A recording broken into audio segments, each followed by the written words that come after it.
হবে। হ্যাঁ পড়তে পার একটু, চলো। বৃষ্টি পড়ে যাচ্ছে।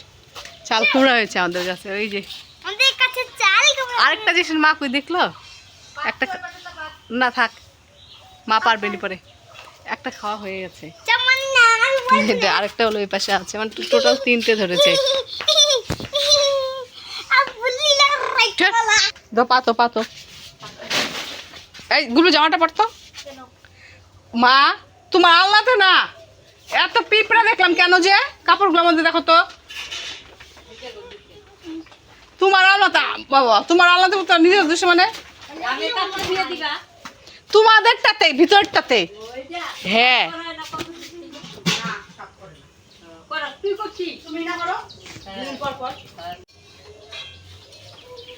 এটা পেতে দেই, সকাল সকালে মা ঘরটা মুছছে, নাহলে একদম একাকার করে দিবে। আরেকজন আসবে, দুজনে একটু যা ইচ্ছা তাই।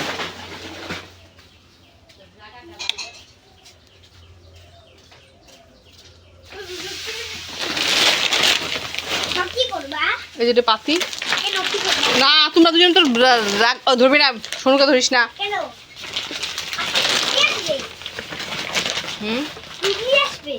বোনও তো আসবে, সরো বাড়ি যাও, আমি পাতিটা ভালো করে, খালি পায়ে আসবে, যাও তো বাইরে যাও আগে, জুতাটা বাইরে রাখি আসো, বাইরে নিয়ে যাও, জুতা পরে যাও, আমি পাতবো তারপর তুমি আসবা।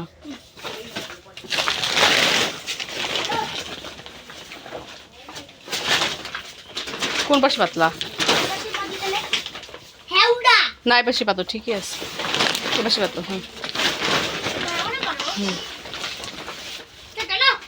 দাঁড়াও দাঁড়াও, আর টানো না এতটা, তুমি ছাড়ো,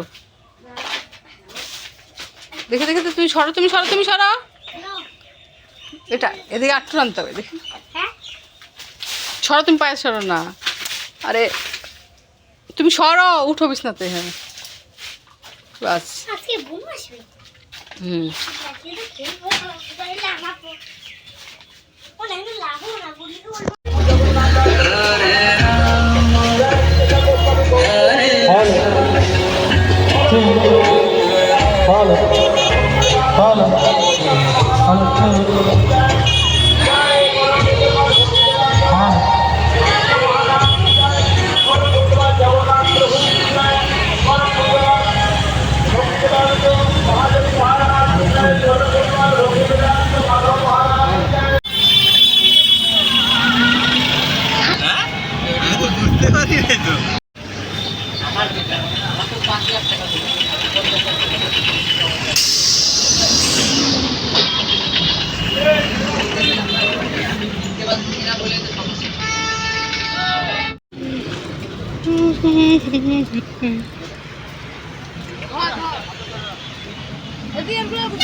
আমার সোনা কি খাচ্ছে?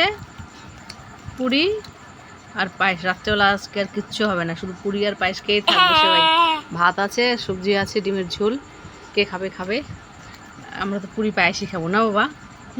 ভালো হয়েছে পায়েসটা, আমি করলাম, পুরিটা বোন করছে, ভালো হয়েছে পায়েসটা শোনা না,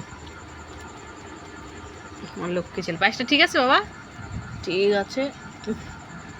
উফ যা গরম, অনেকদিন ধরে খেতে যাচ্ছি, আজকে হালকা একটু, কালকে এনেছে, হ্যাঁ কালকে করার কথা ছিল কিন্তু করিনি, তো ভাত ছিল কালকে, হচ্ছে চিকেন ছিল, লক্ষ্মী ছিল, ওই জন্য আর করা হয়নি। হ্যাঁ তো বলকে না আজকে করে, এই জন্য আজকে ভাতের চালটাও কম দিয়েছে, সবজিও খুব একটা করেনি, কাল দুপুরের জন্য করেছিল। আর একটা ডিম আছে, যে খাবে খেয়ে নেবে ভাত দিয়ে। হ্যাঁ হ্যাঁ ভরে দেবো আরো পায়েস, অল্প করে দেবো,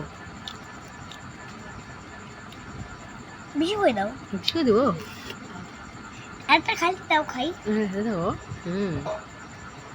ঠিক আছে, আমার সোনাকে খাইয়ে নে, তারপরে আমরা খেয়ে বলবো কেমন হয়েছে। না বাবা আজকে বাবা স্কুলে গেছিলো, স্কুল থেকে চলে আসে তাড়াতাড়ি, বলে মা গরম হচ্ছে, ঠিক আছে চলে এসো।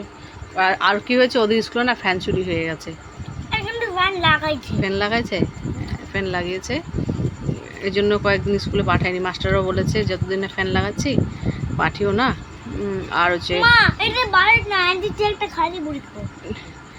বলে খুব গরম আর বৃষ্টি ছিল কন্টিনিউ কয়েকদিন ধরে, মাঠে কাদায় ভর্তি হয়ে গেছিলো। কয়েকদিন রাখো, বৃষ্টি আর গরমের মধ্যে আসতে হবে না, আর ফ্যানও নেই, অসুবিধা হয় বাচ্চার। তার থেকে যদি অসুস্থ হয়ে পড়ে পরে আরেকটা অসুবিধার জন্য কয়েকদিন বাদ যাক, এই জন্য পাঠাইও নি। নাও, আর সমস্যা হয়ে যাচ্ছে কি, কয়েকজন টিচার ভালো আছে কিন্তু বেশিরভাগ টিচারই ভালো না। ভালো না বলতে ওই 11টার পর সবগুলো স্কুলে আসবে, হেলতে দুলতে 11টার পর। স্টুডেন্টগুলো এখানে বাইরে দাঁড়িয়ে থাকে, কি করে না করে দেখার লোক নেই, কিচ্ছু না। তো আমার বোন যায়, আরও হচ্ছে কয়েকজন গার্জিয়ান যায়, ওরা তো বাচ্চাকে নিয়ে ওখানে বসে থাকে। কিন্তু যে যারা দিয়ে চলে যায় বাচ্চাগুলোর মতো একবার স্কুল থেকে বেরোচ্ছে, ঢুকছে, মানে দেখার লোক নেই। আর দিদিমণিগুলা, ম্যাডামগুলা সে সবাই 11টার পর হেলতে দুলতে ঢুকে, কিছু বললে এবার রাগারাগি করে, যা ইচ্ছা তাই বলে। গার্জিয়ানকে ঢুকতে দিব না, তালা মেরে রাখবো গেট, এসব শোনায়। বলে স্কুলের সীমানাতে ঢুকতে দিব না, সব বাইরে রাস্তায় দাঁড়িয়ে থাকবে, এসব মানে যা ইচ্ছা তাই। সরকার যে কবে কি করবে ভগবান জানে। শিক্ষা ব্যবস্থাটা তো এমনি 12 বেজে গেছে, সরকার যতদিন না শিক্ষা ব্যবস্থা ঠিক করছে না, এই স্যার ম্যাডামগুলোর খুব কী বলবো, আর যা খুশি তাই করে এরা, কোনো ডিসিপ্লিন নেই। সবাই 11টার পর এরকম, মানে কি বলবো, সরকারি স্কুল তো সরকারি স্কুলই। এই সরকার যে কি করছে ভগবান জানে, সব ভাতা নিয়েই ব্যস্ত। স্কুলের মানে কি পড়াশোনা দিয়ে এখনও এগোচ্ছে না, চেঞ্জ করছে না পরিকাঠামো।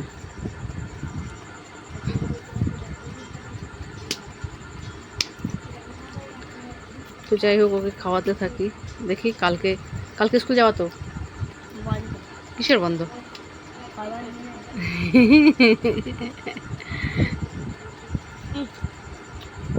ঠিক আছে।